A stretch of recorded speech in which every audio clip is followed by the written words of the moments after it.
Welcome to Gopharganj Islamia Government Online School. Dear student, how are you? I hope that you are safe and sound and healthy and hearty and staying at your residence for your safety due to COVID-19. তো প্রিয় শিক্ষার্থীরা যারা ষষ্ঠ শ্রেণীতে অধ্যয়নরত আজকের ক্লাসটি তোমাদের জন্য এবং বিষয় হলো টেন্স। আমি আজকের ক্লাসে তোমাদের সামনে তুলে ধরব টেন্সের উৎপত্তি, টেন্স কাকে বলে, টেন্স কত প্রকার, আর মোট কত প্রকার টেন্স রয়েছে আজকে এই পর্যন্ত আলোচনা করব। তারপর পর্যায়ক্রমে আমি সেগুলির ধারাবাহিক আলোচনা করব।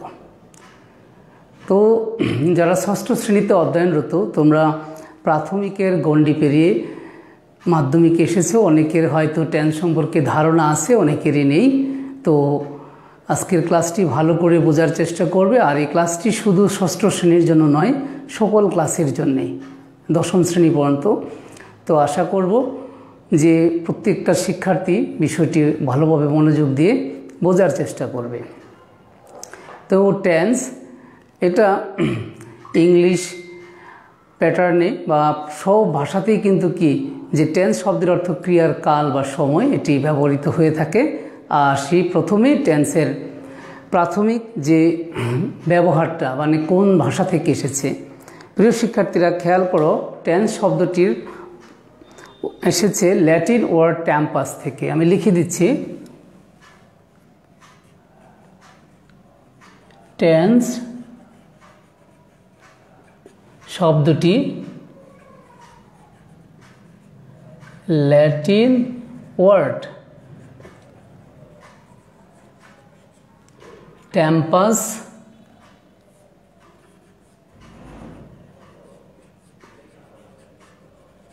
থেকে এসেছে। তারপর এই ল্যাটিন ওয়ার্ড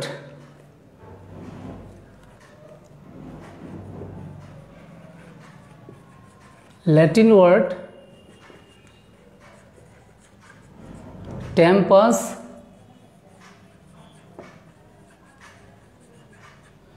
এর অর্থ টাইম, অর্থাৎ সময় বা কাল, সময় বা কাল। আবার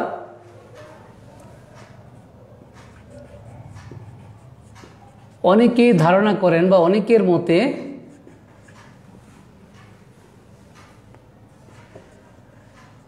টেন্স শব্দটি এসেছে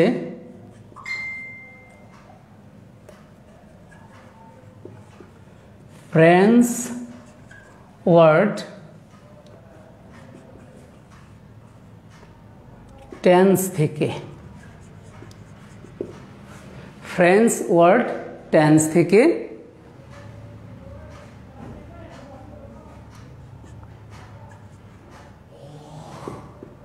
টেন্স এর অর্থ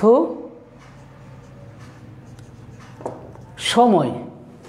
এই টেন্স শব্দটির অর্থ কিন্তু কি সময়। আবার অনেক ল্যাঙ্গুয়েজে সময় সংক্রান্ত আলোচনার ক্ষেত্রে কিন্তু কি টেন্সের ব্যবহার রয়েছে। আবার কিছু কিছু ভাষায় কিন্তু কি টেন্সের ব্যবহার নেই, যেমন চাইনিজ ল্যাঙ্গুয়েজে কিন্তু কি যে টেন্সের ব্যবহার তেমন একটা নেই। তবে আরেকটা জিনিস শিক্ষার্থীরা মনে রাখতে হবে, সেটা হলো কি যে কাগজে কলমে টেন্সের গুরুত্ব যদি নাও থাকে, তবে সব ভাষাতেই সময় সংক্রান্ত ব্যাপারে সব ভাষাতেই প্রত্যক্ষ এবং পরোক্ষভাবে কিন্তু কি টেন্সের ব্যবহার রয়েছে। আবারও বলছি, কাগজে কলমে অনেক জায়গায় টেন্সের গুরুত্ব যদি নাও থাকে, কিন্তু সব ভাষাতেই প্রত্যক্ষ বা পরোক্ষভাবে সময় সংক্রান্ত আলোচনার ক্ষেত্রে কিন্তু কি টেন্সের ব্যবহার রয়েছে। আশা করি বিষয়টি বুঝতে পেরেছ। তবে ইংরেজির ক্ষেত্রে টেন্সের গুরুত্বটি আর একটু বেশি। আন্ডারস্ট্যান্ড যে কি যে ইংলিশ ল্যাঙ্গুয়েজের ক্ষেত্রে তাহলে দেখা যাচ্ছে যে কি ইংলিশ ল্যাঙ্গুয়েজে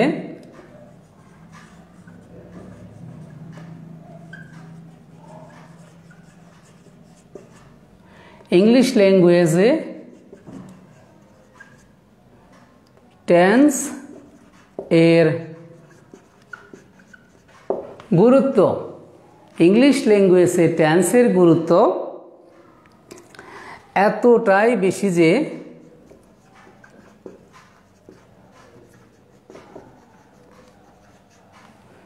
যে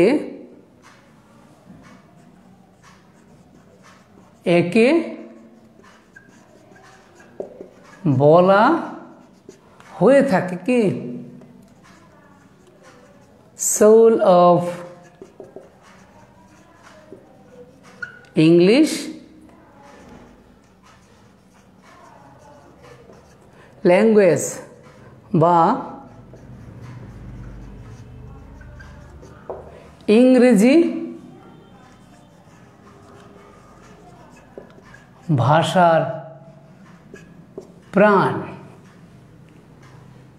আন্ডারস্ট্যান্ড?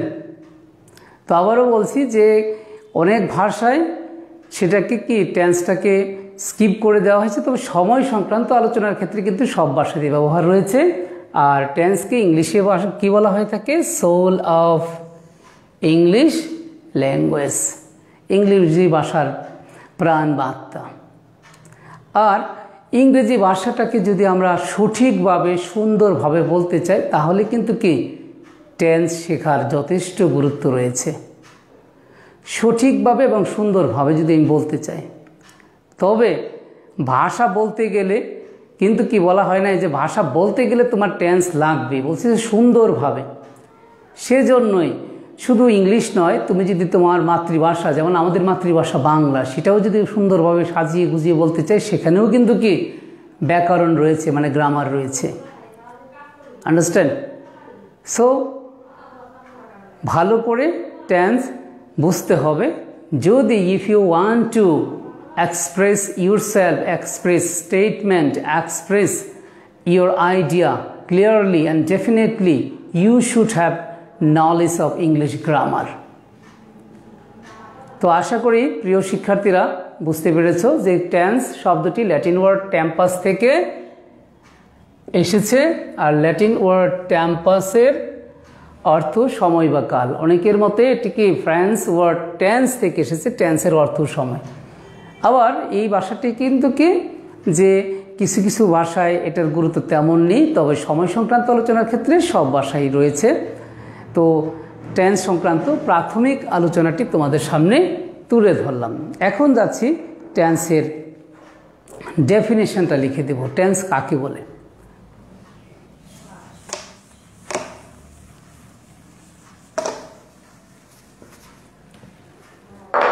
খেয়াল করো, বার ক্রিয়ার কার্য সম্পাদনের সময়কে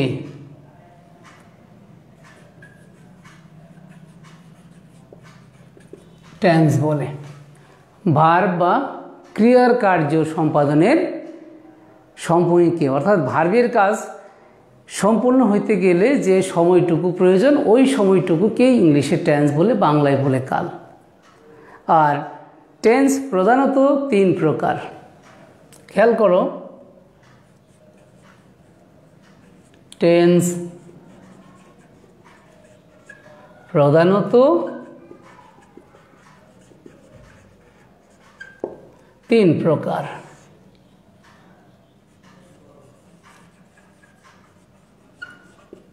প্রেজেন্ট টেন্স, অর্থাৎ যে ভার্বের কাজ বর্তমান সময়কে বোঝাবে তাকে প্রেজেন্ট টেন্স বলে। যেমন we play football, he draws a picture. Number 2, past tense। Past tense হলো যে ভার্বের কাজ অতীতকালে মানে হয়ে গেছে, সম্পূর্ণ হয়ে গেছে, আগে হয়ে গেছে। আগে বলেছি যে সময়ের তারতম্য অনুসারে টেন্সকে 3 ভাগে ভাগ করা হয়েছে। যেমন আমি ক্লাসটা শুরু করেছি প্রায় 10 মিনিট হয়ে গেছে, 10 মিনিট আগে বা 1 মিনিট আগের সময়টা পাস হয়ে গেছে পাস্ট টেন্স। এখন যেটা রানিং আছে সেটা প্রেজেন্ট টেন্স। আর যে সময়টা এখনও আমার সামনে আসে নাই বা আরও 2 মিনিট পরে বা আরও 1 মিনিট পরে, সেটা হলো কি ফিউচার টেন্স। তাহলে কি যে ভার্বের কাজ সম্পূর্ণ হয়ে গেছে মানে কি শেষ হয়ে গেছে সেটা কি পাস্ট টেন্স। তাহলে কি উই প্লেড ফুটবল, অর্থাৎ ভার্বের পাস্ট ফর্মটা পাস্ট টেন্সে বসে থাকে। ড্র এর পাস্ট ফর্ম ড্রিও, এ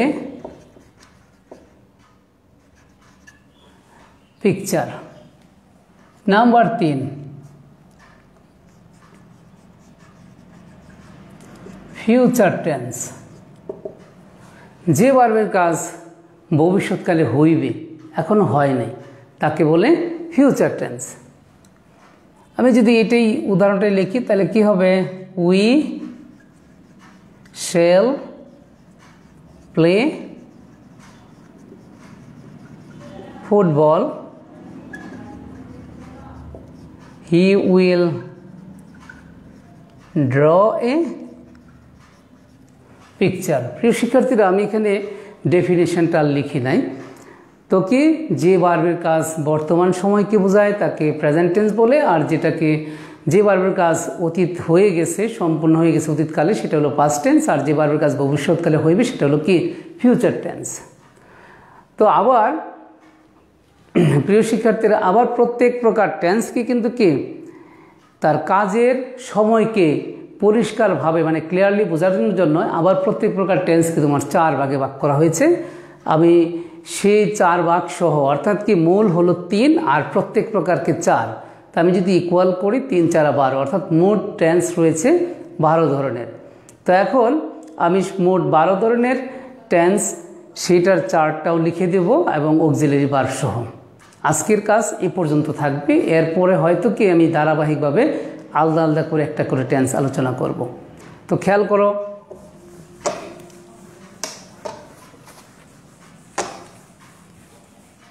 কি বলেছি, কাজের সময়কে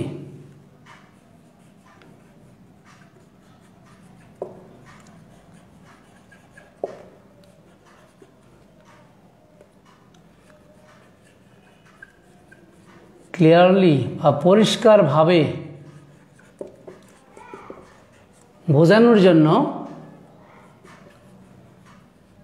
টেন্সকে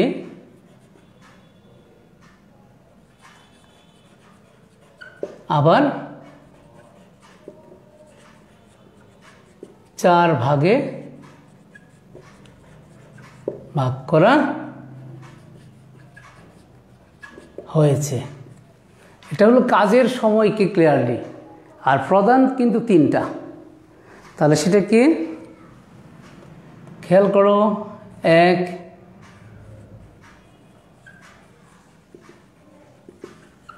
ইনডিফিনিট অথবা সিম্পল,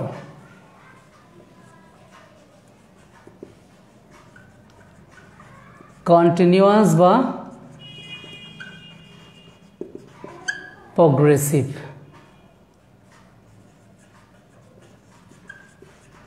পারফেক্ট,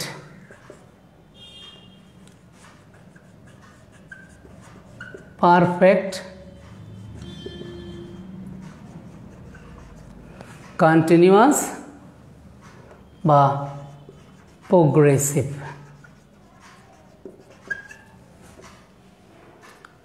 আন্ডারস্ট্যান্ড? তো এখন আমি পুরো 12 ধরনের টেন্সের চার্টটা আমি এক সিরিয়ালে লিখে দেব অক্সিলারি ভার্ব সহ। আন্ডারস্ট্যান্ড? তো আমরা এখন ক্লিয়ার হইলাম প্রধানত 3 ধরনের, তারপরে কি আবার কাজের সুবিধার অনুসারে সময়কে ক্লিয়ারলি বোঝানোর জন্য 4 ধরনের। এখন এটার সাথে যদি প্রেজেন্ট যুক্ত করো তাহলে প্রেজেন্ট ইনডিফিনিট বা সিম্পল প্রেজেন্ট, প্রেজেন্ট কন্টিনিউয়াস বা প্রেজেন্ট কন্টিনিউয়াস অথবা কি প্রেজেন্ট প্রোগ্রেসিভ, তারপর প্রেজেন্ট পারফেক্ট, তারপরে কি প্রেজেন্ট পারফেক্ট কন্টিনিউয়াস বা প্রেজেন্ট পারফেক্ট প্রোগ্রেসিভ। ওকে, তো ক্লিয়ার? আমি পরিষ্কারভাবে বোর্ডে লিখে দিচ্ছি। যারা এই মুহূর্তে যুক্ত আছো অথবা যারা পরে যুক্ত হবে অবশ্যই খাতায় লিখে নেবে। খেয়াল করো,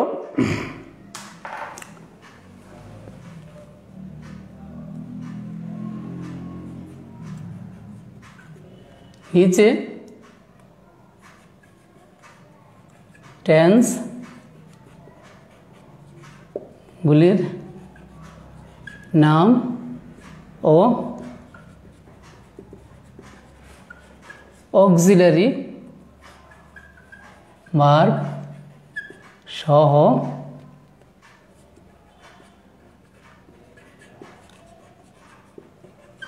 উল্লেখ করা হলো, অর্থাৎ কোন কোন টেন্সে কি কি ধরনের অক্সিলারি ভার্ব থাকে এবং মূল ভার্বটা কি থাকে। এ ফাঁকে আরেকটা জিনিস বলে দিই প্রিয় শিক্ষার্থীরা, গ্রামার বই থেকে রেগুলার ভার্ব, ইরেগুলার ভার্ব অথবা স্ট্রং ভার্ব ওই ভার্বগুলি পড়ে নেবে। সেটা কিন্তু টেন্সের জন্য অবশ্যই লাগবে, আর নইলে কিন্তু তুমি বাক্য তৈরি করতে পারবে না। তো খেয়াল করো,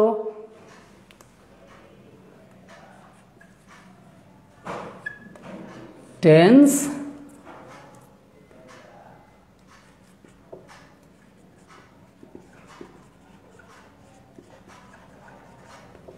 auxiliary verb,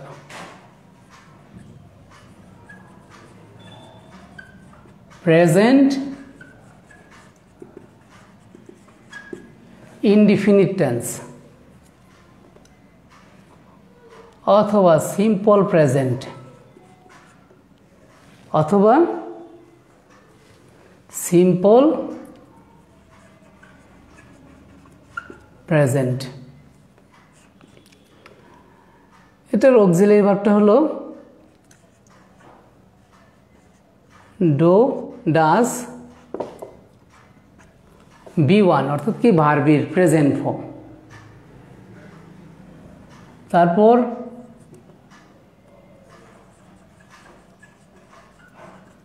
প্রেজেন্ট কন্টিনিউয়াস অথবা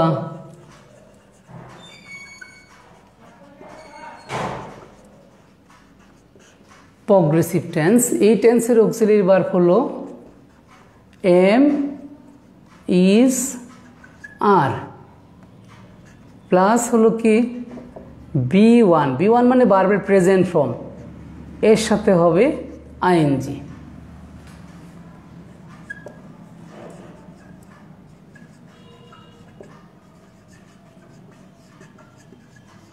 প্রেজেন্ট পারফেক্ট। প্রেজেন্ট পারফেক্ট টেন্সের অক্সিলারি ভার্ব হলো হ্যাভ, হ্যাজ, বি3 অর্থাৎ ভার্বের ফর্ম মূলত হলো তিন ধরনের, present form, past form, past participle form. সেটাকে আমি সংখ্যাতাত্ত্বিকভাবে ভাগ করে নিয়েছি। B one present form, B two past form, বি3 হলো পাস্ট পার্টিসিপল ফর্ম। তারপর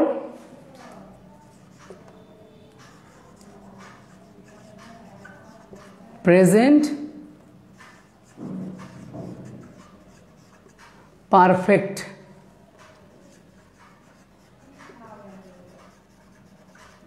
কন্টিনিউয়াস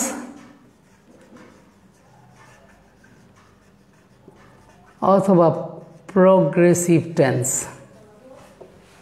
এই টেন্সের অক্সিলারি ভার্ব হলো হ্যাভ বিন অথবা has been plus B one plus ING, অর্থাৎ ভার্বের প্রেজেন্ট ফর্মের সাথে আইএনজি। তো এই ক্ষেত্রে একটা জিনিস ক্লু আগে বলে দিই, যতগুলি কন্টিনিউয়াস টেন্স পাবে সকল কন্টিনিউয়াস টেন্সের ক্ষেত্রেই অক্সিলারি ভার্বগুলির পরে শুধু অক্সিলারি ভার্ব ভিন্ন হবে, সেখানে ভার্বের প্রেজেন্ট ফর্মের সাথে আইএনজি যুক্ত হবে। তো এই হলো আমার কি প্রেজেন্ট টেন্স সংক্রান্ত চারটি। এখন লিখে দেব পাস্ট টেন্স।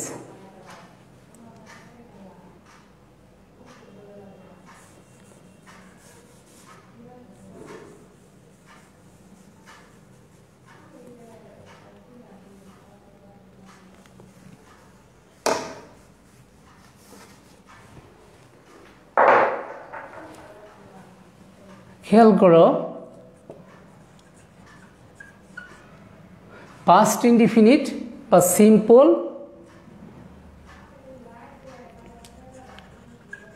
সিম্পল পাস্ট এক্ষেত্রে হলো কি যে অ্যাফার্মেটিভ বাক্যে ভার্বের B2 ফর্মটা হবে। এই ক্ষেত্রে একমাত্র ভার্বের পাস্ট ফর্মটা হবে কি শুধুমাত্র পাস্ট ইনডিফিনিট টেন্সে। পাস্ট কন্টিনিউয়াস অথবা প্রোগ্রেসিভ এই ক্ষেত্রে অক্সিলারি ভার্বটা হলো কি was were B1 plus ING. তো প্রিয় শিক্ষার্থীরা এই ক্ষেত্রে আরেকটা জিনিস বলে দিই, এই পাস্ট ইনডিফিনিট টেন্সের অক্সিলারি ভার্ব কিন্তু ডিড, আর যখন ডিড বসবে তখন কিন্তু ডিডের পরে ভার্ব হবে প্রেজেন্ট ফর্ম, অর্থাৎ ডিডের ব্যবহারটা হবে, মনোযোগ দিয়ে খেয়াল করো, ডিডের ব্যবহারটা হবে নেগেটিভ ইন্টারোগেটিভ অন্য অন্য ফর্মে, তবে অ্যাফার্মেটিভ ফর্মে শুধু হবে ভার্বের পাস্ট ফর্ম। আর পাস্ট কন্টিনিউয়াস বা প্রোগ্রেসিভ টেন্স কি was were B1 plus ING. Past perfect টেন্সের অক্সিলারি ভার্ব হলো হেড, আর পারফেক্ট অর্থাৎ ভার্বের 3 নাম্বার ফর্ম, অর্থাৎ ভার্বের পাস্ট পার্টিসিপল ভিপিপি যেটাকে বলে অনেকেই, যে ভার্বের পাস্ট পার্টিসিপল ফর্ম। তারপর পাস্ট পারফেক্ট কন্টিনিউয়াস বা প্রোগ্রেসিভ টেন্স, সেটার অক্সিলারি ভার্ব হলো had been B1 plus ING. আমি কিন্তু আগেই বলে দিয়েছি যতগুলি কন্টিনিউয়াস টেন্স পাবে সকল কন্টিনিউয়াস টেন্সের ক্ষেত্রে কি শুধু অক্সিলারি ভার্বগুলো ভিন্ন, কিন্তু মূল ভার্বের প্রেজেন্ট ফর্মের সাথে আইএনজি যুক্ত হবে। ক্লিয়ার? তো এখন আবারও বলছি যে পাস্ট ইনডিফিনিট টেন্স বা সিম্পল পাস্ট সেটা কি, যে সেক্ষেত্রে যে একমাত্র অ্যাফার্মেটিভ ফর্মে হবে ভার্বের পাস্ট ফর্ম, আর এটার অক্সিলারি ভার্ব হলো ডিড, এরপরে হবে ভার্বের প্রেজেন্ট ফর্ম। আর পাস্ট কন্টিনিউয়াস বা progressive tense was were B1 plus ING, past perfect had plus B3, past perfect continuous বা progressive had been plus B1 plus ING. এখন যাচ্ছি ফিউচার টেন্সে, অর্থাৎ এখানে কিন্তু 4টা past tense related.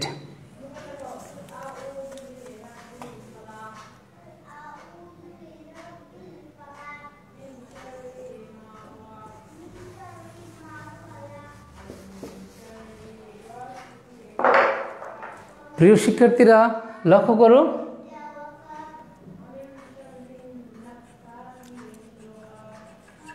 Future indefinite অথবা সিম্পল ফিউচার,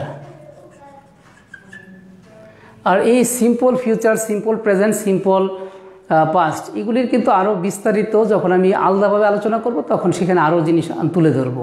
আপাতত এটুকু মনে রাখো। তো ফিউচার ইনডিফিনিট টেন্সের অক্সিলারি ভার্ব হলো শেল অথবা উইল, আর মূল ভার্ব হলো present form B1, present form B1, past form B2, past participle form B3।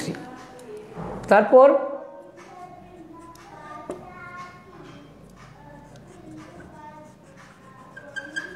Future continuous বা প্রোগ্রেসিভ টেন্স, সেটার অক্সিলারি ভার্ব হলো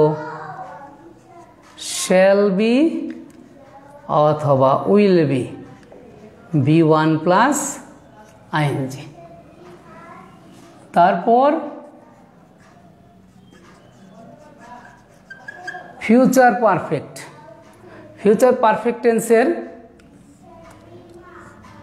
অক্সিলারি ভার্ব হলো শেল হ্যাভ অথবা উইল হ্যাভ প্লাস B3। প্রিয় শিক্ষার্থীরা একটা জিনিস ভালো করে খেয়াল করবে, যতগুলি পারফেক্ট টেন্স রয়েছে সকল পারফেক্ট টেন্সই কিন্তু কি ভার্ব, অর্থাৎ মূল ভার্বের রূপটা হয়েছে কি পাস্ট পার্টিসিপল ফর্ম, এই B3। তারপর last tense future perfect continuous বা প্রোগ্রেসিভ টেন্স, সেটার অক্সিলারি ভার্ব হলো শেল হ্যাভ বিন অবলিক অথবা কি will have been plus B1 plus ING. তো কেন? যতগুলি কন্টিনিউয়াস টেন্স এখন মিলিয়ে দেখতে পারো, যতগুলি কন্টিনিউয়াস টেন্স আছে সকল কন্টিনিউয়াস টেন্সই কিন্তু কি ভার্বের প্রেজেন্ট ফর্মের সাথে আইএনজি। যদি একটি সামারি টানি সেখানে দেখতে পাবো যে কি প্রেজেন্ট ইনডিফিনিট আর ফিউচার ইনডিফিনিট টেন্সে অর্থাৎ ইনডিফিনিট টেন্সের অ্যাফার্মেটিভ ফর্মগুলো তিনটা কিন্তু তিন প্যাটার্নের, অর্থাৎ কিন্তু সেটা আলোচনা করার সময় দেখা যাবে। এখন শুধু একটু ব্রিফলি বলে দিচ্ছি। প্রেজেন্ট ইনডিফিনিট টেন্সের অক্সিলারি ভার্ব কি পেয়েছিলাম? Do does. Present past indefinite বা পাস্ট ইনডিফিনিটের ডিড, কিন্তু পাস্ট ইনডিফিনিট টেন্সের ভার্বের অ্যাফার্মেটিভ ফর্মে কি বসেছিলাম? B2। আর ফিউচারে শ্যাল উইল প্লাস B1। আর এখন যদি কন্টিনিউয়াস টেন্সে যাও, সকল কন্টিনিউয়াস টেন্সের অক্সিলারি ভার্বগুলো ভিন্ন, কিন্তু মূল ভার্বের প্রেজেন্ট ফর্মের সাথে আইএনজি, অর্থাৎ present continuous, present perfect continuous, past continuous, past perfect continuous, future continuous, future perfect continuous. আরেকটি জিনিস হলো কি যে perfect tense, present perfect, past perfect, future perfect, সকল পারফেক্টই কিন্তু কি B3, অর্থাৎ ভার্বের প্রেজেন্ট অর্থাৎ ভার্বের পাস্ট পার্টিসিপল ফর্ম, অর্থাৎ কি ভার্বের পাস্ট পার্টিসিপল ফর্ম। তারপর হলো কি যে যতগুলি পারফেক্ট কন্টিনিউয়াস সেগুলিতেও কিন্তু কি অক্সিলারি ভার্বগুলো ভিন্ন। তো প্রিয় শিক্ষার্থীরা, আজকে তোমাদের সামনে তুলে ধরেছি টেন্সের উৎপত্তি, তারপর টেন্স কাকে বলে, এরপর টেন্সের প্রধান শ্রেণী বিভাগ হলো তিনটা, আবার প্রত্যেক প্রকারকে আবার 4 ভাগে ভাগ করা হয়েছে। আর আমি এখানে মোট 12 ধরনের টেন্সকে অক্সিলারি ভার্ব এবং তার সাথে সংশ্লিষ্ট যে ভার্বগুলি আছে সেগুলি লিখে দিয়েছি। তো ক্লাসের প্রায় শেষ দিকে আবারও আমি এখানে ভার্বগুলির একটু ক্লারিফিকেশান দিয়ে দিচ্ছি, খেয়াল করো।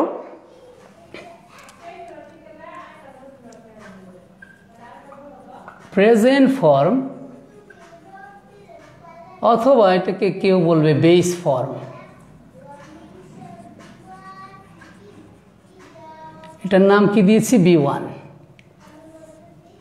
তারপর পাস্ট ফর্ম, এটার নাম দিয়েছি B2। আর হলো পাস্ট পার্টিসিপল, এটার নাম দিয়েছি আমি B3।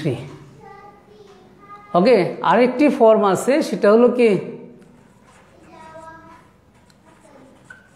প্রেজেন্ট পার্টিসিপল, অর্থাৎ কি ভার্বের প্রেজেন্ট ফর্মের সাথে আইএনজি, সেটাকে B4 নামে উল্লেখ করা যায়। যেমন আমি যদি দেই ডো, ডিড, ডান, আর যদি প্রেজেন্ট পার্টিসিপলে যায় তাহলে হবে কি ডুইং, অর্থাৎ যে ভার্বের প্রেজেন্ট ফর্মের সাথে আইএনজি যুক্ত হলে সেটার নাম হলো প্রেজেন্ট পার্টিসিপল। তো আশা করি প্রিয় শিক্ষার্থীরা বুঝতে পেরেছ যে ভার্বের প্রেজেন্ট ফর্মকে আবার কেউ বলতে পারে বেস ফর্ম, একই জিনিস, সেটার নাম দিয়েছি সংক্ষেপে B1, পাস্ট ফর্মকে B2, পাস্ট পার্টিসিপল ফর্মকে B3। ওকে, এবং যার যার গ্রামার বই থেকে তোমরা স্ট্রং ভার্ব, উইক ভার্ব বা রেগুলার ভার্ব, ইরেগুলার ভার্বগুলি পড়লেই আরও ক্লিয়ার হয়ে যাবে। আর পর্যায়ক্রমে আমি টেন্সগুলির এক একটা করে টেন্সের ব্যাখ্যা আমি পর্যায়ক্রমে পরের ক্লাসগুলিতে তুলে ধরব। তো আশা করি তোমাদেরকে টেন্স সম্পর্কে একটি পরিপূর্ণ ধারণা আমি দিতে পেরেছি। ভালো থাকবে, সুস্থ থাকবে। আল্লাহ হাফেজ।